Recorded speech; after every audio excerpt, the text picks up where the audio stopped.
নমস্কার বন্ধুরা, মঞ্জু কিচেনে স্বাগতম। আজকে আমি আপনাদেরকে কাতলা মাছের পেটি দিয়ে দই কাতলা বানাবো আর চিংড়ি মাছ দিয়ে বিরিয়ানি বানিয়ে দেখাবো। আপনারা সবাই আমার সঙ্গে থাকবেন আর লাস্ট পর্যন্ত দেখতে থাকবেন। বলো বন্ধুরা, দই কাতলার জন্য আমার একটা স্পেশাল একটা মশলা বানিয়ে নিচ্ছি।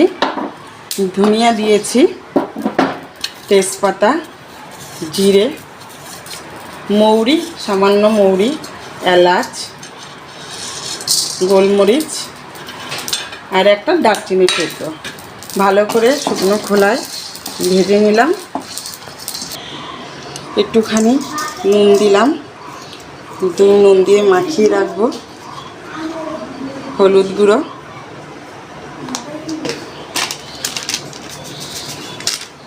লঙ্কার গুঁড়ো,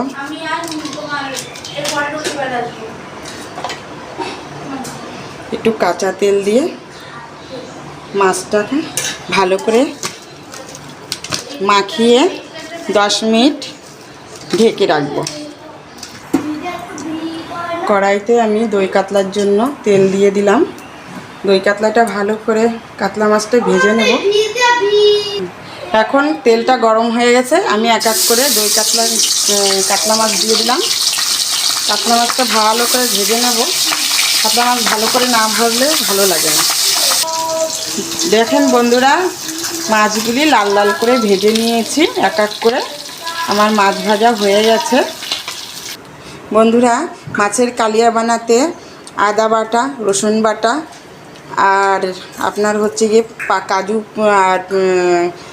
কাজু পেস্তা আর পেঁয়াজ বাটা, লঙ্কা বাটা আর যে মশলা বানিয়েছিলাম সেই মশলা এই দিয়ে আমি আর আছে দই দিয়ে এই রেসিপিটা বানাবো। সঙ্গে থাকুন। প্রথমে গোটা মশলা দিয়ে দিলাম, তেজপাতা, জিরে, ভালো করে এটাকে ভেজে নেব। আগে থেকে রসুন বাটা, আদা বাটা, পেঁয়াজ বাটা, লঙ্কা বাটা এক এক করে নিয়ে লাল লাল করে ভেজে নেব। স্বাদ মতো নুন,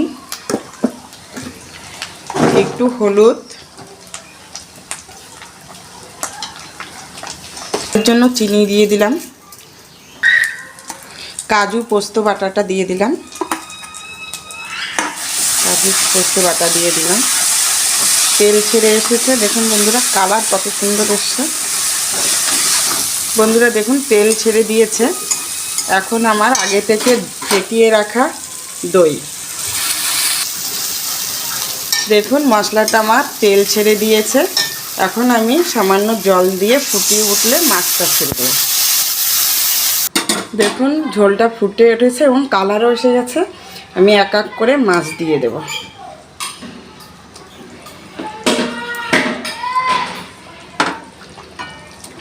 মাছ দিয়ে ফুটে উঠবে, যে মশলাটা করে রেখেছিলাম মশলাটা দিয়ে দেব, দিয়ে নামিয়ে নেব। দেখুন বন্ধুরা কি সুন্দর কালার এসেছে। আর আগে থেকে যে মশলা করে রেখেছিলাম সেই মশলাটা দিয়ে দিলাম, দিয়ে এক্ষুনি নামিয়ে নেব। দেখুন বন্ধুরা দই কাতলা কত সুন্দর কালার এসছে। আমার দই কাতলা রেডি। এখন আমি নামিয়ে নেব। দই কাতলা রেডি।